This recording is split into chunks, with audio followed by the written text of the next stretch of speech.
Kanina kasi sa committee estimates na may mga pressure from outside and under your leadership, paano niyo po navigate yung mga ganun? Outside the Senate, outside the country. Ano outside? At the end of the day, ang pagpapalit o pagkakaroon o pananatili ng liderato sa Senado ay dumedepende sa kumpiyansa ng mas nakararaming miyembro ng Senado. Ang bawat miyembro may kanya-kanyang rason kung bakit at bakit hindi, at ginagalang at tinatanggap po yun. Gaya ng sabi ko kanina, walang team ko, team mo, team niya. Team dapat naming lahat ay ang bansang Pilipinas. And I look forward to working to each and every member of Congress, whether majority or minority. Will you follow instructions? From who? Ang naghalal sa akin ay ang sambayan ng Pilipino, tulad ng lahat ng miyembro ng Senado, at hindi yata tama o makatarungan na mag-akusa sino man, invento man o column o haka-haka o social media na susunod kung kanino man. Ang sinusunod namin, pangunahin, ang mas nakatataas na interes ng sambayan ng Pilipino, mas nakatataas na interes ng ating bansa, at pangalawa, ang aming mga konsensya kaugnay sa mga sasabihin naming pananalita o mga boto na ibibigay namin sa anumang isyu. Sir, under your leadership po, Bigyan mo natin. Bigyan mo natin. Yes. We will discuss it on the part of the majority, but you know my position, and I have no plans of changing my position.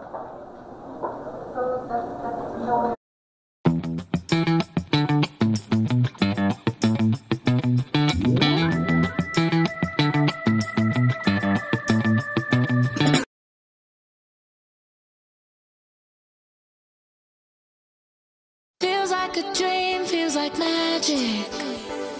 Now I believe I can have it. Ooh, ooh, Tamu, ooh, ooh, Tamu. All of my wishes came true. Shop like a billionaire. Shop like a billionaire. Ooh, ooh, Tamu, ooh, ooh, Tamu. Download the Temu app and shop like a billionaire.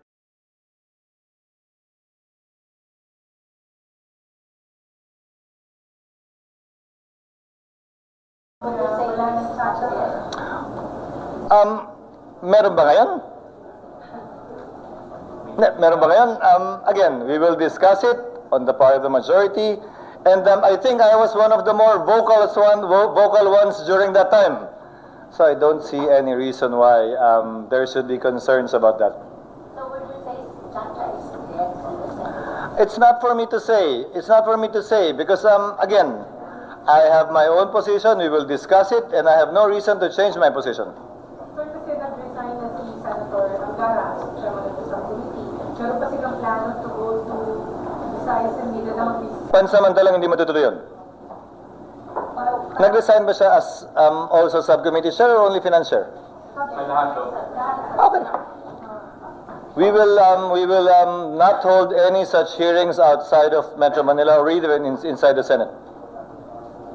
And we will formally make known our decision as a group and as a Senate with respect to this. Sir, what about pressures coming from the palace? I'm sorry? Pressures coming from the palace. How would you deal with it? I think today I voted against the tax measure, which was proposed by the DOF. So even before I was elected, and I don't see any reason why that should change. So it's an unfair even thought to say that at this point in time. What about on a personal level? It would be involved in the president. Malapit ako kay Pangulong Noynoy Aquino. Hindi kami nagkasundo sa maraming bagay dahil alam niya may trabaho ko bilang senador noong panahon yon. May trabaho din siya bilang Pangulo. Ganon din kay Pangulong Duterte mula nung mayor siya hanggang presidente. At sa totoo lang, ang pinakamalapit kong naging kaibigan na presidente ay si Pangulo Aquino. Malayo kumpara sa sino mang naging Pangulo pagkatapos niya, bago niya o ngayon. At tingin ko may pruweba at ika nga, may pwede na akong pakita at patunayan na kahit na siya na yung pinakamalapit kong kaibigan, hindi niya ako na-influensyan sa mga pasakaw ng mga panahon yun. At nandito kayo bilang saksi nun. Ang siseryoso naman ang tanong niyo, wala pang medyo masayang tanong na nakakatawa man lang na Kasi mahaba naman yung panahon natin para mag-usap ng mga seryosong bagay. Okay, pero so yung hindi masyadong seryoso, so paano yung pagiging fashion? Sir, magiging ka. Ano? Wala namang rule na nagsasabing bawal at hindi pwede. Trip-trip lang yan. Pero yung invited abroad din kasi sa iba. I honestly don't know, but my priority will be my job now as Senate President, not only for the country, not only for the institution, but also for my colleagues. Ano reaction niyo? Actually, hindi pa namin napag-uusapan kasi pati siya parang nagulat na sabi ko lang kanina mga bandang late morning na baka na kung pwede, umali-aligid ka na lang muna sa lugar at baka. So, hindi naman nalaman na you'll be the next. Tulad ng anumang eleksyon, hanggat hindi pa natatapos ang aktual na botohan at ikaw ay napoproklama, ika nga, hindi pa tapos ang anumang eleksyon. So nalaman ko, matapos kong sumumpa. Pero nahilig na pwede kang kumala. Bawat oras naman may pag-asa, ikaw naman, hindi lang ako, siguro kahit yung iba ngayon, bahagi ng pagkakaroon ng pag-asa yan. Subalit hanggat hindi natapos, hindi ako naniwala, bagaman nanampalataya ako. Sabi nila si Senator S. as really ay consensus leader. What would be your leadership style? As I said earlier, walang team ko, team niya, team namin, walang majority-minority, nag-iisa kami Senado at yun ang pananaw ko. Ang tanging kulay na dapat dinadala namin, mga kulay ng bandila, at dapat gabayan kami sa anumang sasabihin namin ng bandilang nasa harap namin tuwing magsasalita at boboto kami sa plenaryo ng Senado. Pero sir, paano na po yung plano?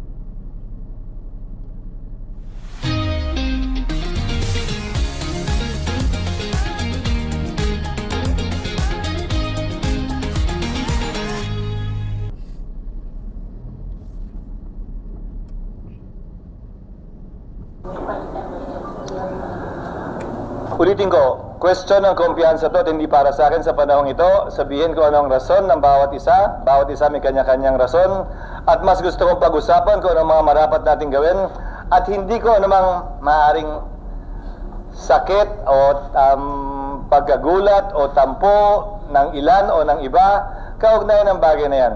Matapos ang halalan, palagi kong sinasabi, tapos na dapat yon. Dapat umapante na tayo sa ngalan ng panilbihan ng sambayanan. At yun din naman ang sinabi ni Senate President Zubiri bago siya nagbitiw.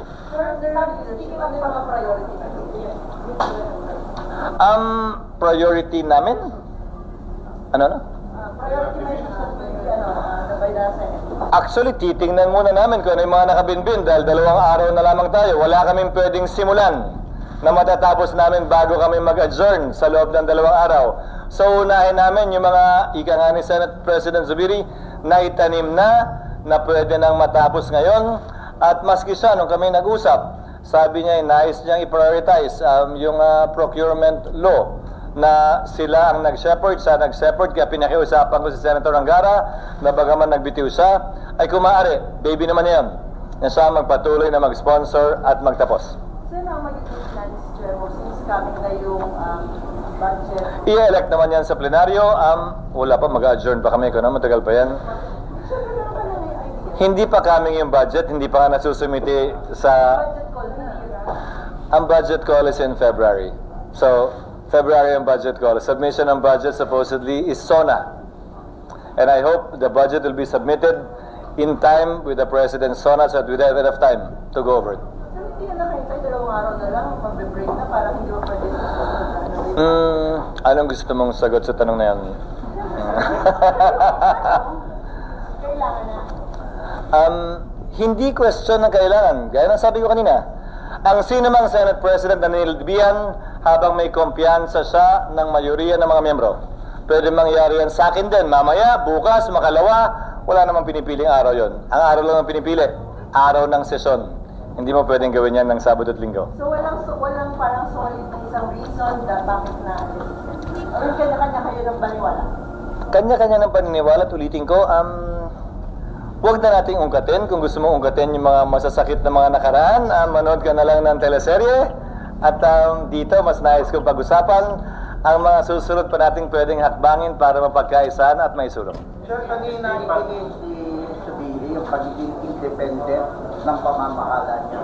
Kayo po, mas magiging independent pa rin. Hahayaan ko ang magsalita para sa akin ang mga salita ko matapos ang araw na ito at anumang gawain at aksyon ko, gagawin at hindi ko gagawin para magpatunay sa tinatanong mo imbis na buhatin ko ang sarili kong bangko.